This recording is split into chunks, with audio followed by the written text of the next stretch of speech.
Nangako si Roland na hindi na mauulit ang ganang mga trahedya, at ang bagong lungsod ay itinayo para sa layuning ito. Sa pamamagitan lamang ng pagsasama-sama ng higit pang mga tao, maaari nilang maiwasan ang mga malisyosong kaaway at mabayaran sila para sa kanilang mga arbitraryong gawa. Huminto si Roland at nangako na hindi niya pababayaan ang kanyang mga tao at mananatili rito kahit na pinag-isa ang Grey Castle. Tumingin ito kay Roland nang may pagtataka. Patuloy na idineklara ni Roland na ang lugar na ito ay magiging bagong kabisera ng Grey Castle, kung saan muling isisilang ang kaharian. Naniniwala siya na kahit na naitatag ang Arlan Winter, ang lungsod na ito ay magiging mainit pa rin bilang tagsibol. Pagkatapos ng maikling paghinto, itinaas niya ang kanyang kanang kamay mula ngayon ang border town at ang kuta ng Tianggu ay magsasama sa isa't isa, at ang bagong lungsod ay tatawaging lungsod ng Neverwinter. Napanood ng mga mamamayan ang bagong watawat na itinaas sa bawat isa ay nagsimulang magsaya, sumigaw ng malakas, ng mahabang buhay, Neverwinter. Pinagmamasdan ni Tilly ang Chiang residents na nakaramdam ng matinding emosyon. Ang mga buto ng revolusyon ni Roland ay naihasik na, at isang araw ay masasaksihan ni Roland ang spark na magiging isang nagngangalit na apoy na wawakasan sa buong kontinente. Samantala, sa mas mataas na antas ng Holy Hall, nakaupo si Zero, sa isang sofa, dahan-daang nagbabasa ng pinakabagong balita. Pagkatapos maging papa, mas nakaramdam si Zero ng kagaanan. Hindi siya tensyonado tungkol sa paparating na Divine War. Sa halip, mayroong isang pahiwatig ng pag-asa. Ilang tao lang ang nakakakuha ng atensyon ni Zero at nagkataon lang na si Roland Wimbledon ang tanging mortal na interesado siya sa ngayon. Naalala niya ang mga alaala ni Garcia, ngunit minsan siyang nilaso ng isang katulong ng ika-4 na prinsipe ng isang nakamamatay na lason. Ngunit sa ilang kadahilanan ay wala itong epekto sa niloko ba ng dalaga si Garcia o ang kasalukuyang Roland Wimbledon ay hindi na pang-4 na prinsipe ng nakaraan? Masyadong dramatic ang transformation ng Fourth Prince. Kaya naniniwala si Zero na dapat may nangyari sa bagong Fourth Prince. Gayunpaman, dapat mahulog si Roland Wimbledon sa ilalim ng kontrol ng simbahan, o sa halip ay maging bahagi ng kanyang buhay. Hindi mapigilan ni Zero na dilaan ang kanyang mga labi. Hindi na siya makapaghintay na makasama si Roland. Maya-maya ay lumakad si Isabela, araw-araw na minamasahe ang kanyang leeg. Siya ay bigo sa pakikitungo sa mga pagpupulong at pakikipagtalo sa mga matatanda. Sinabi ni Zero na bagamat ang mga mangkukulam ang esensya ng simbahan, kung wala ang mga lalaking yun, hindi nila madaling makakalap ng gayong mga mapagkukunan upang makamit ang kanilang pangwakas na layunin. Habang si Zero ay kino-comforts, ibinuhos sa kanya ni Isabela ang isang tasa ng tsaa at nagtanong tungkol sa progreso ng proseso ng paggawa ng tableta. Binanggit ni Isabela na mayroon silang humigit kumulang 400,000 na mga tabletas na ginawa. Pagkatapos ay tinanong niya kung talagang nilayon ni Zero na isali ang lahat ng mga sibilyan sa isang labanan laban sa mga demonyo. Milyon-milyong tao ang maaaring maubos ang mga mapagkukunan ng Hermes sa maikling panahon. Bukod pa dun huminto si Isabela panumandali. Ngunit hinihimok siya ni Zero na magpatuloy. Sumunod si Isabela na nagsabing, hindi garantisado ang tagumpay. Matapos inumin ang unang tableta, hindi na mapipigilan ang pagkonsumo ng mga tabletas. Paano kung nagpasya ang mga demonyo na huwag silang atikihin? Ang pagkonsumo ng mas kaunting mga tabletas ay hindi magiging epektibo at ang pagkonsumo ng higit pa ay isang basura. Umiling si Zero, sinabing hindi na iintindihan ni Isabela ang kanyang intensyon. Hindi niya kailanman binalak na hayaan ang hukbong sibilyan na ipagtanggol si Hermes. Naniniwala siya na ang huling labanan ay dapat sa mga guho ng tequila. Hindi makapaniwalang tumingin si Isabela kay Zero habang napagtanto niya na plano ni Zero na gawin ang opens iba. Sinabi ni Zero calmly na ang pinakakulang sa kanila ay oras. Ayon sa banal na aklat, ang Gates of Health ay magbubukas lamang kapag bumaba ang Red Moon. Ang tore na tinutukoy sa mga aklat ay hindi itinayo ng mga demonyo. Ang tore ay lumalaki ng mag-isa. Nabanggit lamang ito sa mga personal na tala ng nangungunang 3 pwesto ng Federation. Ang pagpapalawak ng mga demonyo ay dapat na nakabatay sa mga tore na may kakayahang gumawa ng pulang ambon at sa kasalukuyan ang mga lokasyon kung saan lumitaw ang mga tore ay nasa itaas ng mga minahan ng bato ng Diyos. At mula sa mga personal na tala, napansin nila na sa ibaba ng tore, isang higanteng halimaw na mas malaki kaysa sa base ng tore mismo, ang umaagnas sa bato ng Diyos, na ginagawa itong mga itim na kristal na naglalabas ng pamumula nito. Iniisip ito, nakaramdam ng labis na pagkasuklem si Isabela. Nagpapatuloy si Zero, kapag nabuo na ang tore, mahirap maging epektibo ang mga small-scale raid. Kaya ang tanging pagkakataon nila ay maglunsad ng direktang pag-atake at ituring ito bilang huling labanan. Hindi niya alam kung gaano karaming oras ang mayroon sila, ngunit ang gusto niyang gawin ay gamitin ang Berserk Civilian Army, na mas marami kaysa sa mga demonyo para mag-ukit ng madugong landas kaysa ipapatay ng hukbo ng God's Punishment Army, ang higanteng demonyong hayop sa ilalim ng lupa. At kung matagumpay, magkakaroon sila ng 400 taon ng oras. Nanatiling tahimik si Isabela ng ilang sandali bago sinabi na ang hukbong Berserk ay hindi katulad ng mga God's Punishment Army. Habang ang mga tabletas ay maaaring makaapekto sa kanilang mga isip, hindi nila sila bibigyan ng isang hindi masisira na kalooban. Nahaharap sa nakakatakot na mga kaaway, maaari pa rin silang tumakas sa takot. Tumugon si Zero na ang pinakamahuhusay na kandidato para sa hukbong sibilyan ng Berserk ay ang mga mananampalataya sa mababang antas ng simbahan. Na ang hukbong paghuhukom ay nagsisilbing gulugod. Ang pagkakaroon ng napakaraming mananampalataya na pinag-iisa ang 4 na pangunahing kaharian ay ang unang hakbang. Kapag tinanong tungkol sa mga pagkakataong magtagumpay, si Zero ay walang pakialam na nagsasabing marahil 30% o maaring 50% o anuman, ang pagtaya sa kapalaran ng lahat ng sangkatauhan sa sugal na ito, ang pagtataya sa iilan para sa higit na kabutihan ay nakakaganyak lamang kay Zero. Sabi ni Isabela na nagpapahayag ng kanyang pag-asa na tama si Zero. Pagkatapos ay nagtanong siya, ano ang gagawin ni Roland, ang ika-4 na prinsipe ng Great Castle? Kumunat ang noo ni Zero, tinanong si Isabela kung sa palagay niya ay mapapagtagumpayan siya ni Roland. Naalala ni Isabela na iniulat ni Arsobispo Tufon, na ang dalisay na ipinadala sa Great Castle ay hindi nagpadala ng anumang mga update, halos parang nawala silang lahat. Bukod pa rito, natalo sila ng isang pure sa Royal Capital, isang kandidato para sa bishop at ang katedral sa Chengdu Stronghold. Mula nang magsimulang kumilos ang simbahan laban sa 4 na pangunahing kaharian, hindi pa sila nakatagpo ng napakaraming mga pag-urong. At tila ang pakikitungo sa rehiyon ng kanluran ay palaging humantong sa kanilang pagkatalo, at huminto si Isabela bago iminumungkahi na halos pakiramdam na parang pinapaboran at pinoprotektahan ng mga Diyos si Roland. Biglang kumatok si Zero sa mesa at sinabihan si Isabela na tumahimik, nanlilisik ang mga mata sa kanya.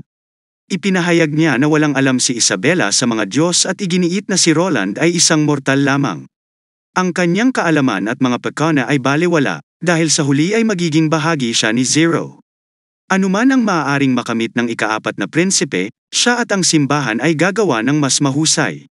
Nang salakayin ng hukbo ng simbahan ang kanlurang rehiyon ng Great Castle, napagtanto ni Isabela kung sino ang tunay na paborito ng mga Diyos. Tumingin si Isabela kay Zero, nakita siyang ganito sa unang pagkakataon at hindi alam kung ano ang sasabihin. Sa wakas, sinabi niya na si Zero ay nagiging mas at higit na katulad ng isang papa. Naiintindihan ni Zero ang implikasyon sa mga salita ni Isabela, ngunit hindi maipaliwanag sa kanya na kahit sino pa ang maging papa. At anuman ang kanilang orihinal na intensyon at ideolohiya na sumasailalim sa banal na panalangin. Doon napagtanto ni Zero na ang mga Diyos ay tunay na umiiral. Umalis si Isabela na may mabigat na puso, iniwan si Zero, tahimik na nakatayo sa tabi ng mesa, sinusubukang ayusin ang kanyang mga damdamin. At para sa ilang taong nabuhay ng higit sa 2 siglo, hindi ito dapat mangyari. Ngunit nang magsalita si Isabela tungkol sa mga bagay na may kinalaman sa Diyos, hindi niya ito makontrol. Napagtantong magulo ang iniisip niya, sinara na lang ni Zero ang pinto at naglakad patungo sa mga bookshelves. Kung saan siya nakatayo ay ang pinakamataas na punto ng sikretong banal na silid. Gayun din kung saan matatagpuan ang silid ng pagdarasal. Sa pagbukas, ang lihim na pinto na nabuo sa pamamagitan ng mga bookshelf, umakyat siya sa isang makitid na hanay ng mga hagdang bato at pumasok sa isang silid na walang bintana.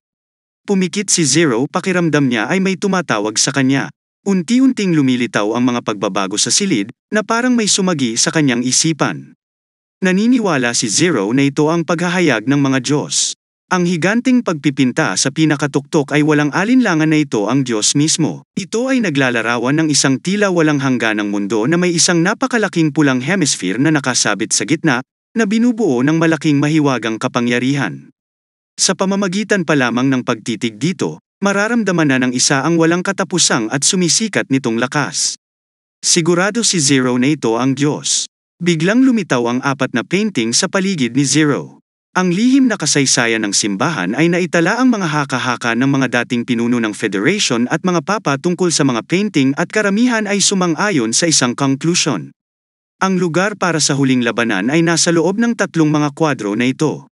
Ang unang pagpipinta ay naglalarawan ng isang trono na binubuo ng 12 ng mga armas at mga bungo na may isang lungsod na binubuo ng nagtataasang mga tore na bato sa labas ng bintana. At ayon sa lihim na kasaysayan, ang nilalaman ng pagpipinta na ito ay dapat tumuro sa lungsod ng pinagmulan ng mga demonyo, at ito ay matatagpuan sa loob ng hilagang kanlurang sulok ng kaharian ng Liwayway. Itinuon ni Zero ang kanyang atensyon sa trono. Ngayon, hindi niya nakita ang may-ari sa trono. Ang mga pangitain sa kanyang isipan ay hindi palaging pareho. Minsan ay nakakakita siya ng isang mandirigmang nakasuot ng sandata na nakaupo sa trono, ngunit bihira ang mga ganitong eksena. Kadalasan, walang laman ang upuan. Ang pangalawang pagpipinta ay mas kakaiba. Sa tuwing tumitingin siya, iba ang nakikita niya. Sa pagkakataong ito ay nakakita siya ng tubig. Ang maputlang asul na tubig ay may lumundag ng napakalaking skeletal remains, at unti-unting naramdaman ang pagtaas ng tubig. Na hindi nagtagal bago lumubog ang kalangitan. Pakiramdam ni Zero ay nalulunod na siya. Nagpumiglas siya at hindi nagtagal ay nakawala sa eksena. Ang ikatlong pagpipinta, gaya ng nabanggit sa lihim na kasaysayan, ay naitala noong mga unang araw ng unang Divine War, ngunit ang talaan ay masyadong niluma ng sinaunang panahon. Maging ang mga pahina ay punit-punit. Walang paraan para malaman ni Zero kung ano ang eksaktong nakasulat dito. Ngunit isang bagay ang tiyak pagkatapos ng 100 taon pagkatapos ng unang Divine War, ang pagpipinta na ito ay naging itim at hindi na muling nagpakita ng anumang nilalaman. Ang huli ay ang pang-apat na pagpipinta, isang pagpipinta na ganap na walang tala sa lihim na kasaysayan. Parang may gustong itago, hindi maintindihan ni Zero kung bakit kahit ang Papa, ang nag-iisang tagapagmana ng mga lihim, ay hindi pinahintulutang malaman. Ang pag-unawa sa mga paghahayag ng mga Diyos ay lubhang nakakapagod at kahit na hindi niya ito kayang panindigan ng matagal na panahon. Lumuhad si Zero sa magkabilang tuhod at nagsimulang magdasal. Ang kanyang 2 siglong alaala ay nagpapaniwala sa kanya na walang bagay sa mundong ito na dapat alagaan. Ngunit pagkatapos na maging papa, naunawaan niya yon. Tanging ang buhay na walang hanggan ang makapagbibigay daan sa kanya na magpatuloy sa paghahangad ng mga lihim na ito. Bahagyang naramdaman ni Zero sa kanyang puso na siya ang piniling anak ng mga Diyos. At kung siya ay maaaring lumapit sa mga Diyos, hindi banggitin ang 400 taon, kahit na 1,000 taon ang pagkakahalaga ng kanyang inaasahan. Samanatala sa baybayin, lumitaw ang isang bangka. Ito ang bangka upang ibalik ang mga mangkukulam sa natutulog na pasilyo. May bahid ng panghihinayang sa boses, sinabi ni Andrea na oras na para bumalik. Tumingin siya kay Roland, sinabing gusto niya ito dito at iniisip kung makakagawa pa ba siya ng masarap na ice cream sandwich kapag bumalik siya. Bago umalis, binigyan din siya ni Roland ng recipe para sa mga ice cream sandwich. Sinabi sa kanya na masarap ito basta may itlog at gatas. Sa susunod na pagdating niya, nangako si Roland sa kanya na maghahanda pa siya ng mas masarap na pagkain para sa kanya. Nakangiting sumang-ayon si Andrea at tumabi sa kanya ang abo. Sinabi kong mag-aatubili si Andrea na umalis, hindi tatutol si Prinsesa Tilly, na magkaroon ng isang mas mataba na asno sa paligid nito. Sinaman siya ng tingin ni Andrea at sinabihan si Ashes na hindi na niya ibabahagi sa kanya ang kahit anong ice cream niya. Habang papasakay na si Tilly sa bangka, tinawag siya ni Roland. Lumingon siya, ang kanyang mga mata ay puno ng halo-halong emosyon. Si Roland ay hindi magaling sa mga polem.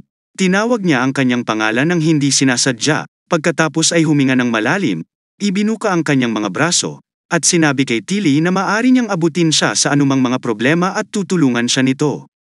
Bukod dito, ang lungsod ng hindi kailanman taglamig ay palaging tatanggapin siya. Si Tilly, na nakatingin sa taos-pusong mga mata ni Roland, ngumiti at nagpasalamat sa kanya. Kumaway sina Andrea at Savvy, at nagpolem sa lahat.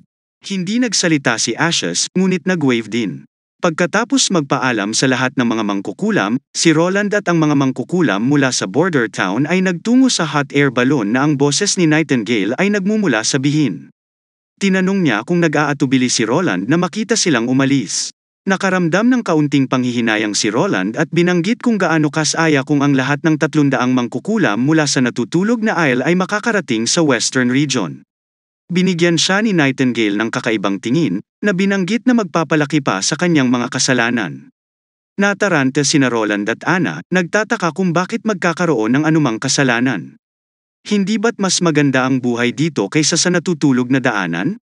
Habang si Nightingale, na nakatingin sa kanila, ay nawala ng mga salita at galit na lamang na lumalayo, habang hinihila si Wendy patungo sa hot air balloon, na iniwan ang dalawang naguguluhan na mga indibidwal. Habang pinagmamasdan ang likod ni Nightingale, nakahinga ng maluwag si Roland. Matapos mawala ng 2 araw, tila bumalik si Nightingale sa dati niyang estado, na sa wakas ay nagpatahimik sa kanya.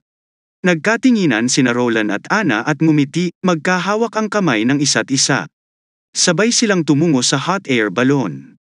Gayunpaman pagbalik sa kanyang opisina, sinimulan ni Roland ang kanyang araw-araw na trabaho. Nang makita ni Nightingale at Roland ang pinakabagong mensahe na ipinadala mula sa distrito ng Changga, natuklasan na aktibo muli ang mga manggugulo at daga. Dahil bumalik si Nightingale sa border town kasama niya, ang pagsisikap na labanan ang krimen sa Chengdu ay naging isang mahirap na gawain. Ang mga ulat ng publiko ay iba-iba, na ginagawang mahirap makilala kung alin ang totoo at kung alin ang mga alingaw-ngaw na gawa-gawa para sa kapakanan ng mga bounty. Sumulat si Petrov, sa dulo ng liham, umaasa na ang kanyang Royal Highness ay makapagbibigay ng lakas ng tao at tulong teknikal sa kanya. Bagamat hindi niya tinukoy ang anumang mga pangalan, alam ni Roland na umaasa siyang maaaring pumunta sina Nightingale at Wade at magbigay ng tulong kay Ron. Si Nightingale na nasa side na nagpapahayag ng kanyang pag-aatubili na pumunta. Dahil kailangan niyang maging responsable para sa kaligtasan ni Roland. Sinabi ni Roland na bilang pinuno ng Security Bureau, si Nightingale ay natural na kailangang maglakbay sa pagitan ng 2 lugar, madalas na sinisiyasat ang iba't ibang mga gawain sa loob ng teritoryo. Umiling si Nightingale, binanggit na ngayon ay si Timothy at ang simbahan ay parehong nakatingin kay Roland. Kung nagpadala sila ng mga mangkukulam sa pagtatangkang patayin si Roland, si Nightingale lang ang makakapigil sa kanila. Gustong ipagpatuloy ni Roland ang pagsasalita, ngunit pinutol siya ni Nightingale. Sinabi kay Roland na anuman ang sasabihin ni Roland, hindi siya papayag. Sinabi ni Nightingale na tiyak na tatabi sa kanya sina Wendy at Scrolls tungkol dito. Nang matapos magsalita si Nightingale ay sinabihan siya ni Roland na sasama rin siya sa kanya.